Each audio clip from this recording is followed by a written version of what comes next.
ഞാനിന്ന് തയ്യാറാക്കിയിരിക്കുന്നത് ഇഫ്താറിൻ്റെ ടൈമിൽ നമുക്ക് വെറൈറ്റി ആയിട്ട് സിമ്പിളായിട്ട് തയ്യാറാക്കാൻ പറ്റുന്ന ഒരു ടേസ്റ്റി ആയിട്ടുള്ളൊരു റെസിപ്പി തന്നെയാണിത്. അപ്പോൾ നമുക്ക് പെട്ടെന്ന് തന്നെ വീഡിയോയിലേക്ക് കിടക്കാം.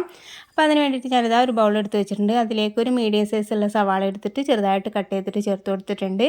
എരിവിന് ആവശ്യമുള്ള പച്ചമുളക് ചേർത്ത് കൊടുക്കാം. പിന്നെ ചേർത്ത് കൊടുക്കുന്നത് കുറച്ച് ഇഞ്ചി ചെറുതായിട്ട് കട്ട് ചെയ്ത് കേട്ടോ, ചെറിയൊരു കഷ്ണം ഇഞ്ചി എടുത്തിട്ട് അത് ചെറുതായിട്ട് കട്ട് ചെയ്തിട്ട് ചേർത്ത് കൊടുക്കുന്നുണ്ട്. പിന്നെ കുറച്ച് മല്ലിയില ചെറുതായിട്ട് തന്നെ കട്ട് ചെയ്തിട്ട് ചേർത്ത് കൊടുക്കുന്നുണ്ട് കേട്ടോ. പിന്നെ എരിവിന് ആവശ്യമുള്ള കുരുമുളക് പൊടിയാണ് ചേർത്ത് കൊടുക്കുന്നത്. ഈ ഒരു മസാലയിൽ നമ്മൾ മുളക് പൊടി ചേർത്ത് കൊടുക്കുന്നില്ല.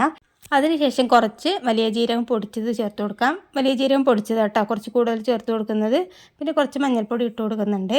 പിന്നെ ഉപ്പ് ആവശ്യത്തിന് ചേർത്ത് കൊടുക്കാം കേട്ടോ. നമ്മൾ പൊട്ടാറ്റോ ഒക്കെ ഒന്ന് കുക്ക് ചെയ്യുന്ന സമയത്ത് കുറച്ച് ചേർത്ത് കൊടുത്തിട്ടുണ്ട്. അപ്പോൾ ഇത് നോക്കിയിട്ട് ചേർത്ത് കൊടുത്താൽ മതി. പിന്നെ ഒരു ടേബിൾ സ്പൂൺ നിറച്ചും വെളിച്ചെണ്ണ ഒഴിച്ച് കൊടുത്തിട്ട് കൈ കൊണ്ട് തന്നെ മിക്സ് ആക്കി എടുക്കാം കേട്ടോ. എണ്ണയിൽ വഴറ്റിയെടുക്കേണ്ട ആ മസാലയല്ല കേട്ടോ, ഇത് വഴറ്റിയെടുക്കാതെ നമ്മൾ ഇതുപോലെയാണ് ചെയ്തെടുക്കുന്നത്. അപ്പോൾ നമുക്ക് സിമ്പിളായിട്ട് ചെയ്തെടുക്കാനും പറ്റും. നല്ല ടേസ്റ്റി ആയിട്ടുള്ളൊരു ഫില്ലിങ് തന്നെയാണിത്. അപ്പോൾ കൈ വെച്ചിട്ട് നമ്മളിതുപോലെ മിക്സാക്കി കൊടുക്കുന്നത് എന്താണെന്ന് വെച്ചാൽ എല്ലാ ഭാഗത്തേക്കും നമ്മൾ ഉപ്പൊക്കെ നല്ലോണം പിടിക്കണമല്ലോ. ഈ സമയത്ത് എരിവ് കുറവുണ്ട് തോന്നുകയാണെങ്കിൽ കുറച്ച് കുരുമുളക് പൊടി കൂടി ചേർത്ത് കൊടുത്താൽ മതി കേട്ടോ.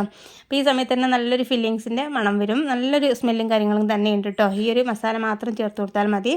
പിന്നെ ഞാനൊരു 1/2 കിലോ ഉരുളക്കിഴങ്ങ് എടുത്തിട്ട് ഇതുപോലെ ഒന്നങ്ങ് പുഴുങ്ങിയെടുത്തതിന് ശേഷം ഒന്ന് സ്മാഷ് ചെയ്തെടുത്തതാണ്. അപ്പോൾ ഇതിലേക്ക് ഇട്ട് കൊടുക്കുന്നുണ്ട്. അപ്പോൾ നല്ലവണ്ണം ഒന്ന് കുക്കായി കിട്ടണം കേട്ടോ. എന്നാൽ തന്നെയാണ് നമുക്കിതുപോലെ നല്ലവണ്ണം ഒന്ന് ഉടച്ചെടുക്കാനായിട്ട് കഴിയുള്ളൂ. എന്നിട്ട് നമുക്കിതുപോലെ നല്ലവണ്ണം ഒന്ന് മിക്സാക്കി കൊടുക്കാം.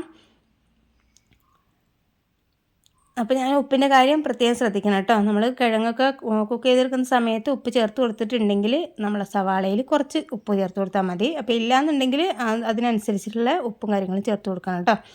എന്നിട്ട് നല്ലവണ്ണം ഒന്ന് മിക്സാക്കി കൊടുക്കുന്നുണ്ടേ. പിന്നെ നമുക്ക് കൈ കൊണ്ട് തന്നെ നല്ലവണ്ണം ഒന്ന് മിക്സാക്കി കൊടുക്കാം. നമ്മൾ ചപ്പാത്തിയൊക്കെ ഉണ്ടാക്കുമ്പോൾ കുഴച്ചെടുക്കില്ല, അതുപോലൊരു ഡവ് ആക്കിയിട്ട് നമുക്ക് എടുക്കണം. എന്നാലാണ് കറക്റ്റായിട്ട് നമുക്കത് ബോൾസ് ആക്കിയിട്ട് എടുക്കാനായിട്ട് കഴിയുള്ളൂ. അപ്പോൾ ഇതുപോലെ നല്ലവണ്ണം നിങ്ങൾ കുഴച്ചെടുത്തിട്ടുണ്ട് കേട്ടോ. ഇങ്ങനെ കുഴച്ചെടുക്കുന്ന സമയത്ത് കറക്റ്റായിട്ട് നമുക്കിങ്ങനെ ബോൾസാക്കി എടുക്കാനായിട്ട് കഴിയുന്നില്ലെങ്കിൽ കുറച്ച് ബ്രെഡ് ക്രംസ് ഇട്ട് കൊടുത്താൽ മതി. എന്നിട്ട് നമുക്കിതുപോലെ അങ്ങ് ബോൾസാക്കി എടുത്താൽ മതി. ബോൾസാക്കുന്ന സമയത്ത് കയ്യിലേക്ക് കുറച്ച് ഓയിലോ എണ്ണയോ എന്തെങ്കിലും ഒന്നിങ്ങനെ തേച്ച് കൊടുത്തിട്ട് ഇതുപോലെ ആക്കുകയാണെങ്കിൽ കറക്റ്റായിട്ട് നമുക്ക് ബോൾസാക്കിയിട്ട് എടുക്കാനായിട്ട് കഴിയും. ഇനി ഞാനിതാ മുട്ട പുഴുങ്ങി വെച്ചിട്ടുണ്ടായിരുന്നു കേട്ടോ. അത് സെൻട്രൽ ഭാഗം ഒന്ന് കട്ട് ചെയ്തിട്ട് ഇതിൻ്റെ സെൻട്രൽ ഭാഗത്തായിട്ട് വെച്ച് കൊടുക്കുന്നുണ്ട്.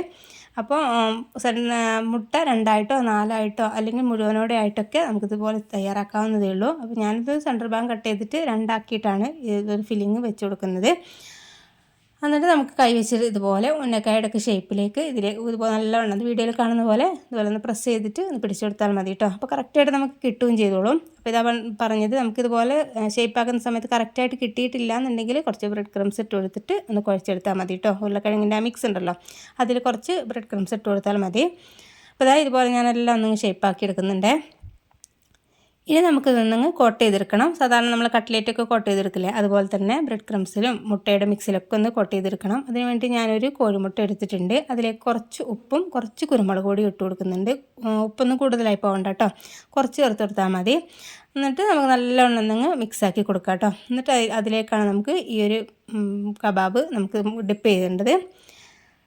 ഈ ഒരു മുട്ട കബാബ് എന്ന് പറഞ്ഞാൽ നല്ല ടേസ്റ്റി ആയിട്ടുള്ളൊരു സോസിൻ്റെ കൂടെയൊക്കെ കഴിക്കാൻ പറ്റും കേട്ടോ. സോസൊക്കെ ഉണ്ടെങ്കിൽ അടിപൊളിയായിട്ടുള്ളൊരു കോമ്പിനേഷൻ തന്നെയാണിത്. അപ്പോൾ ഇഫ്താറിനൊക്കെ ആകുമ്പോൾ നമുക്ക് ഇതുപോലെ ഒരു സ്നാക്സ് കഴിച്ചാൽ തന്നെ നമുക്ക് നല്ലൊരു ഹെവി ആയിട്ടുള്ളൊരു ഫീലിങ്സ് കിട്ടും. അപ്പോൾ ഈ മുട്ടയുടെ മിക്സിലേക്കൊന്ന് ഡിപ്പ് ചെയ്യുക. അതിനുശേഷം ബ്രെഡ് ക്രംസിൽ ഇട്ടെടുത്തിട്ട് നല്ലവണ്ണം നിങ്ങൾക്ക് കോട്ട് ചെയ്തെടുക്കാം കേട്ടോ. അപ്പോൾ ഞാൻ നല്ല ഒന്നങ്ങ് കോട്ട് ചെയ്തെടുക്കട്ടെ കേട്ടോ. നമുക്ക് പെട്ടെന്ന് തന്നെ തയ്യാറാക്കാൻ പറ്റുമല്ലോ. ഉള്ളിയൊന്നും വഴറ്റിയെടുത്തിട്ട് ഉള്ളി മസാലയൊന്നും വഴറ്റിയെടുക്കാതെ തന്നെ നമുക്ക് പെട്ടെന്ന് തന്നെ തയ്യാറാക്കാൻ പറ്റുന്നൊരു ഈസി റെസിപ്പി തന്നെയാണിത്. അപ്പോൾ നല്ല കാണുന്ന പോലെ തന്നെ ഈസി പോലെ തന്നെ നല്ല ടേസ്റ്റി ആയിട്ടുള്ളൊരു റെസിപ്പി തന്നെയാണിത്. അപ്പോൾ ഈ ഒരു ഇഫ്താറിന് നിങ്ങൾ ട്രൈ ചെയ്ത് നോക്കിയിട്ടില്ലെങ്കിൽ എന്തായാലും ഒന്ന് ട്രൈ ചെയ്ത് നോക്കൂട്ടോ. എന്തായാലും ഇഷ്ടപ്പെടുന്നൊരു കിടിലൻ ടേസ്റ്റുള്ളൊരു കബാബ് തന്നെയാണിത്. അപ്പോൾ ഈ ഒരു ഉന്നക്കായുടെ ഷേപ്പിൽ ഞാനൊക്കെ എടുത്തിട്ടുണ്ട് കേട്ടോ. അപ്പോൾ ഇതുപോലെ ഞാനെല്ലാം ഒന്നങ്ങ് ഷേപ്പാക്കി എടുക്കട്ടെ. കോട്ട് ചെയ്തിട്ട് നമുക്ക് ഒരു സൈഡിലേക്ക് വെക്കാം. എന്നിട്ട് നമുക്ക് ഫ്രൈ ചെയ്തെടുക്കാവുന്നതേ ഉള്ളൂ കേട്ടോ. അപ്പോൾ ഇഫ്താറിനൊക്കെ ആണെങ്കിൽ ഒരു അരമണിക്കൂറിന് മുമ്പ് നമുക്ക് ഫ്രൈ ചെയ്തെടുത്താൽ മതി. അപ്പോൾ ഒരു ചൂടോടെ തന്നെ കഴിക്കുന്ന കേട്ടോ ഇതിന് കറക്റ്റായിട്ട് നല്ല ടേസ്റ്റി ആയിട്ടുള്ള തോന്നുന്നത്.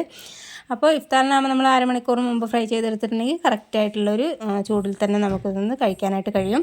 ഇനി ചൂടായ എണ്ണയിലേക്ക് നമുക്ക് ഇത് ഓരോന്ന് ഇട്ട് കൊടുത്തിട്ട് നല്ലവണ്ണം ഒന്ന് ഫ്രൈ ചെയ്തെടുക്കാം കേട്ടോ. നല്ല ഹൈ ഫ്ലെയിമിൽ വെക്കണം ആദ്യം തന്നെ. എണ്ണ നല്ലവണ്ണം ഒന്ന് ചൂടായതിന് ശേഷം ഇതിലേക്ക് ഇട്ട് കൊടുത്തിട്ട് ഒരു മീഡിയം ഫ്ലെയിമിൽ വെച്ചിട്ട് തിരിച്ച് മറിച്ചിട്ട് കുക്ക് ചെയ്തെടുക്കാം കേട്ടോ. അപ്പോൾ ഒരുപാട് ഉള്ളിയൊന്നും കുക്ക് ചെയ്ത് കിട്ടണമെന്നില്ല കേട്ടോ. ഒരു ചെറിയൊരു കടിക്കുന്ന രൂപത്തിൽ തന്നെയാണ് ഇതിൻ്റെ കറക്റ്റായിട്ടുള്ള ടേസ്റ്റും കാര്യങ്ങളും കിട്ടുന്നത്. ഇപ്പോൾ മല്ലിയില കുറച്ച് കൂടുതൽ ഇട്ടിട്ടുണ്ടെങ്കിൽ ഒന്നുകൂടി ടേസ്റ്റ് കൂടുതലുണ്ടാവും. പിന്നെ കറിവേപ്പില കയ്യിലുണ്ടെന്നുണ്ടെങ്കിൽ അതും ചേർത്ത് കൊടുക്കാം കേട്ടോ. ഞാനിതിൽ മല്ലിയില മാത്രമാണ് ചേർത്ത് കൊടുക്കുന്നത്. പുതിനയില ഇട്ട് കൊടുക്കേണ്ട ആവശ്യമില്ല കേട്ടോ. അപ്പോൾ കറക്റ്റായിട്ടുള്ള ടേസ്റ്റും കാര്യങ്ങളും കിട്ടില്ല. അപ്പോൾ കണ്ടില്ലേ, നല്ല ടേസ്റ്റി ആയിട്ടുള്ളൊരു വെറൈറ്റി ആയിട്ടുള്ളൊരു സിമ്പിളായിട്ടുള്ളൊരു ഇഫ്താർ സ്നാക്സ് തന്നെയാണിത്. അപ്പോൾ ഇതുപോലെ ഒന്ന് ട്രൈ ചെയ്ത് നോക്കാത്തവർ എന്തായാലും ഒന്ന് ട്രൈ ചെയ്ത് നോക്കൂ കേട്ടോ. ഫീഡ്ബാക്ക് അറിയിക്കാനും മറക്കരുത്. വീഡിയോ നിങ്ങൾക്ക് ഇഷ്ടപ്പെട്ടിട്ടുണ്ടെന്നുണ്ടെങ്കിൽ ലൈക്ക് ചെയ്യാനും ഷെയർ ചെയ്യാനും ഫാമിലി ഫ്രണ്ട്സിനൊക്കെ ഒന്ന് ഷെയർ ചെയ്യാനും മറക്കരുത്.